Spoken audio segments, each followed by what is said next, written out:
Olá, crianças, tudo bem? Hoje nós vamos falar sobre uma questão que vocês já devem ter tido algumas dúvidas. Já parou para pensar que às vezes a gente quer que o mundo pare para a gente não fazer nada?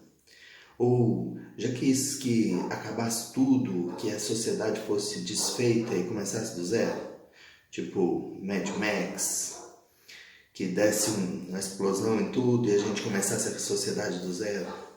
Já pensou que a sociedade às vezes tem umas regras que são muito fora de moda, já não servem mais, que não precisava ter certas coisas que ainda tem na nossa sociedade? Aquele vídeo eu vou te quebrar. Pau!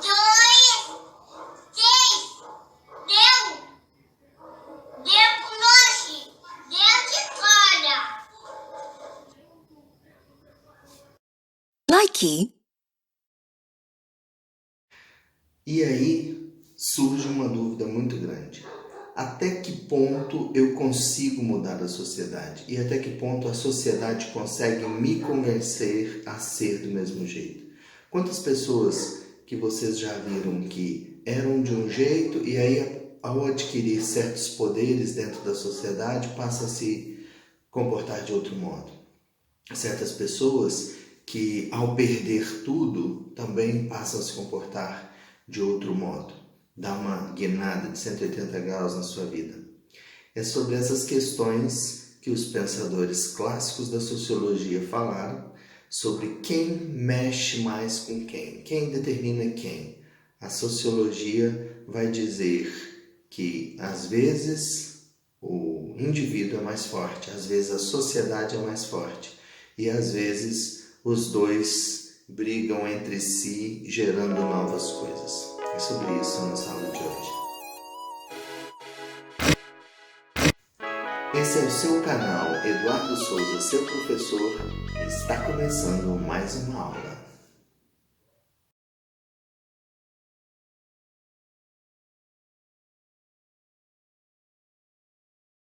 O primeiro pensador do qual nós vamos falar é de Émile Durkheim.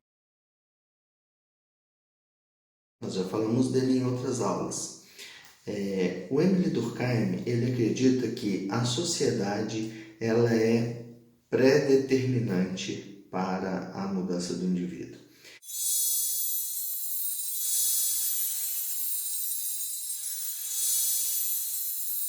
Ela é mais forte, ela é mais potente e o indivíduo é fraco diante da estrutura social. Ele vai falar de três conceitos muito importantes, que é o conceito fato social, solidariedade social e anomia. Vamos ao primeiro conceito do Durkheim, fato social. O fato social, para Durkheim, é um conjunto de normas e regras coletivas que orientam e condicionam a ação dos indivíduos. Por características, ele tem a exterioridade e a coercitividade e a generalidade. Então são essas as características do fato social. Precisamos entender melhor o que significa tudo isso que eu acabei de dizer sobre o fato social, né? Primeiro, um conjunto de regras e normas. Conjunto de regras e normas, todo mundo sabe o que é. Regras e normas para todos, então coletivas, que orientam e condicionam. Orientam, mostram como deve ser e condicionam, faz a gente fazer dessa forma. Se a gente não fizer, não vai ser condicionado. E a ação que é condicionada é a nossa ação de indivíduo. Então, para o coletivo, a nossa ação individual é condicionada por esse conjunto de normas e regras que ele chama de fato social. E são um conjunto de normas e regras específico, que tem por característica a exterioridade, a coercitividade e a generalidade. O que é a exterioridade? O fato social, ele está fora do indivíduo, ele está fora de nós. Ele não é dentro de nós. Além disso, ele é coercitivo, ele nos força de determinado modo a agir desse modo. Se não agirmos, tem consequências. Então ele é coercitivo, ele força algumas coisas a acontecerem. E ele é geral, ele é para todos. Isso são características do fato social. Alguns exemplos de fatos sociais. A família é um fato social. Quando nasceu a primeira família, ela passou a existir e passou a gerar novas famílias baseadas no mesmo modelo, né? Ela se torna um fato social. A educação é um fato social. Ela é exterior, ela é coercitiva, ela é geral, ela é para todos. Então, algumas dessas categorias que vão surgindo e que marcam a sociedade a partir daquele momento deixa de ser do jeito que ela era antes para ser do jeito que ela passa a ser com aquele momento novo, com aquele evento novo, com aquela situação nova que modifica as relações e as pessoas assimilam e passam a fazer dessa forma, se transforma num fato social. Essas relações de dependência de determinados fatos sociais, elas geram uma interdependência entre os indivíduos, a que o Durkheim chama de solidariedade social.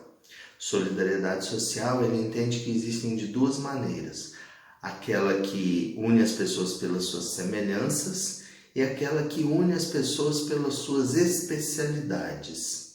Então, quando a gente tem hoje as pessoas muito unidas por causa das especialidades, não é que a gente queira estar unido, é que a gente está forçosamente unido, porque para eu ser atendido por um médico, eu preciso de passar por um clínico que me indica um especialista, e esse especialista vai fazer aquilo que o clínico não faz. Então, o clínico depende do especialista, o especialista depende do clínico. Assim também, as especialidades dentro das linhas de produção nas fábricas, né? Cada um sabe fazer uma função específica. Se falta aquela pessoa, tem que ter outra para substituir, porque a fábrica não pode parar por causa de uma pessoa só. Mas existem pessoas especializadas em cada área, né? Para gerar uma maior solidariedade, que eles chamam de solidariedade orgânica. Então, quando é por especialidades, é solidariedade orgânica, que é mais forte, mais poderosa.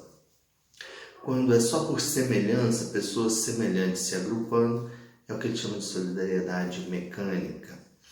E por último, ele traz um conceito de anomia, que é quando esses fatos sociais não estão conseguindo mais gerar essa solidariedade. Essa solidariedade vai se perdendo, as pessoas passam a não se dependerem umas das outras.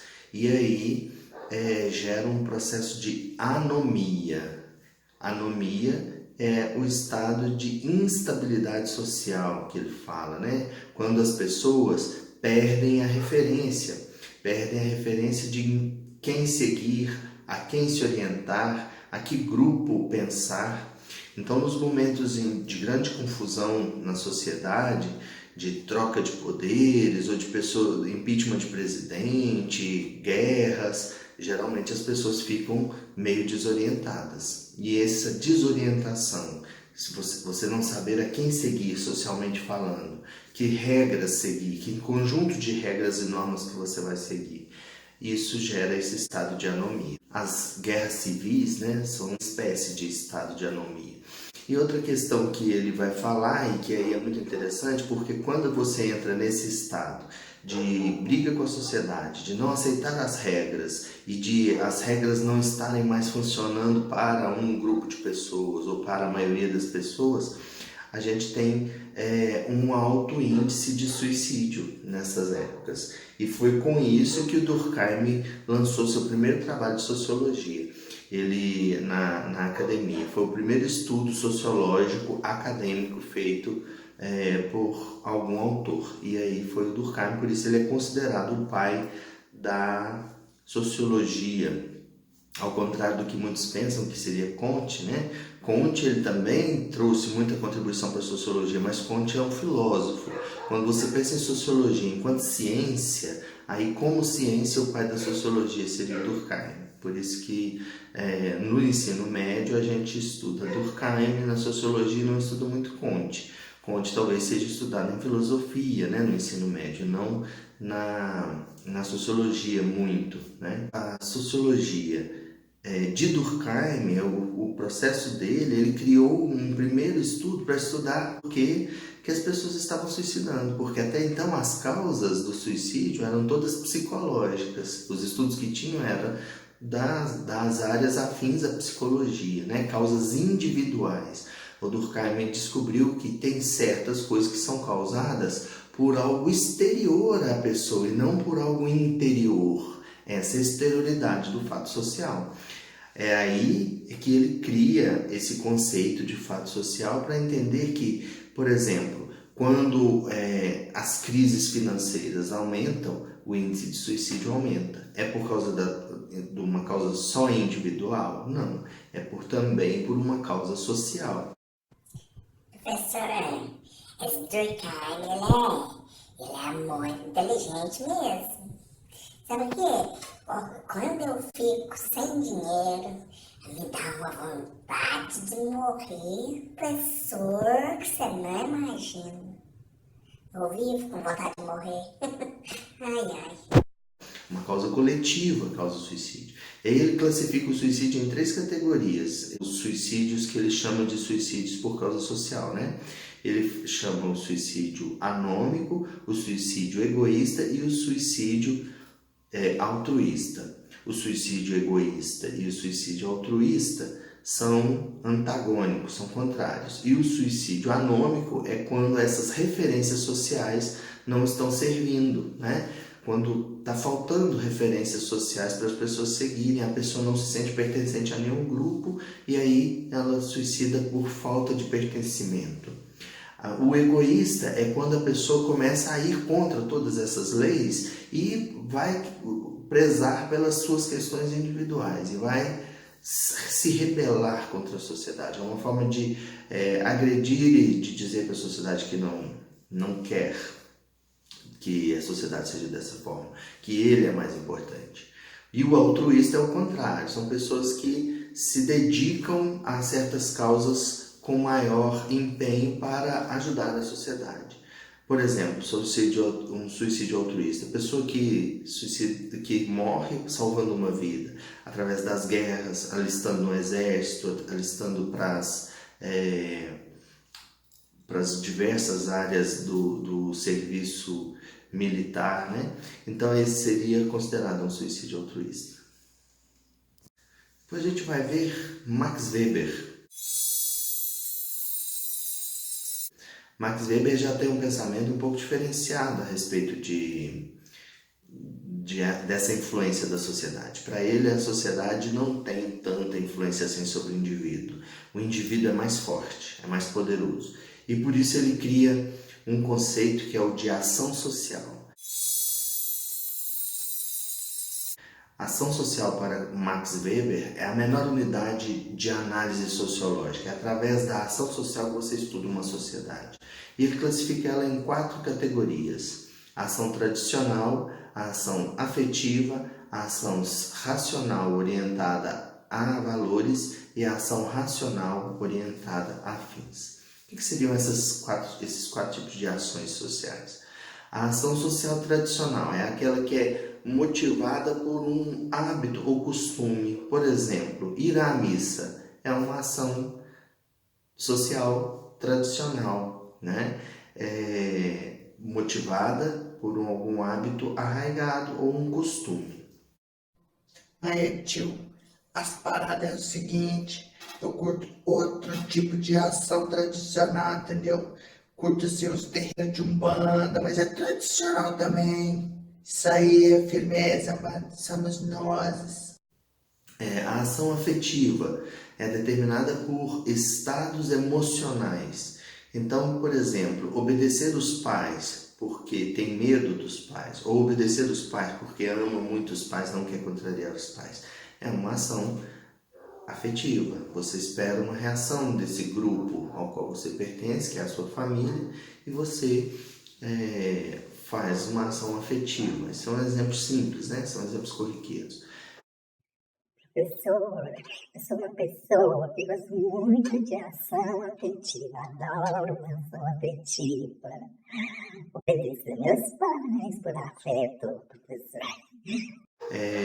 A ação racional orientada a valores, ela é determinada por crenças, acreditar num valor. Então, quando você devolve uma carteira, porque você acredita na honestidade, você acredita que a sociedade deve ser honesta, você acredita que as pessoas vão te reconhecer pela sua honestidade, é uma ação racional orientada a valores, né? Honestidade está em falta no mercado. Outra ação racional é a orientada a fins, é aquela que é determinada pelo cálculo racional que estabelece fins, objetivos e organiza os meios necessários para alcançá-los. Então, essa é racional orientada a fins. Eu quero produzir tal mudança e eu vou produzir tal mudança através de uma ação orientada a fins. Então, essa, às vezes, pode ser através de um cargo, através de uma reportagem, enfim, várias ações podem ser orientadas a fins. Por último, vamos falar do Karl Marx. O Karl Marx ele traz alguns conceitos também para entender a sociedade. Ele diz que a sociedade ela não é fixa da forma como o Durkheim pensa e que nos determina o tempo todo. Ele também não acha que é muito fácil de mudar a sociedade como pensa o Weber, que a gente tem todo o poder, que o indivíduo tem toda a ação. Mas ele acha que as duas coisas acontecem ao mesmo tempo.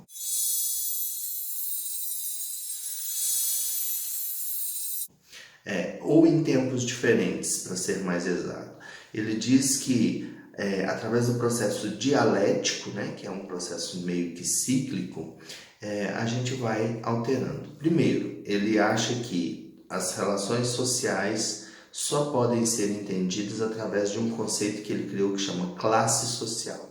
Classe social é o grupo social socioeconômico ao qual você pertence. Eu nasci pobre, eu nasci rico. Em grossas palavras seria isso.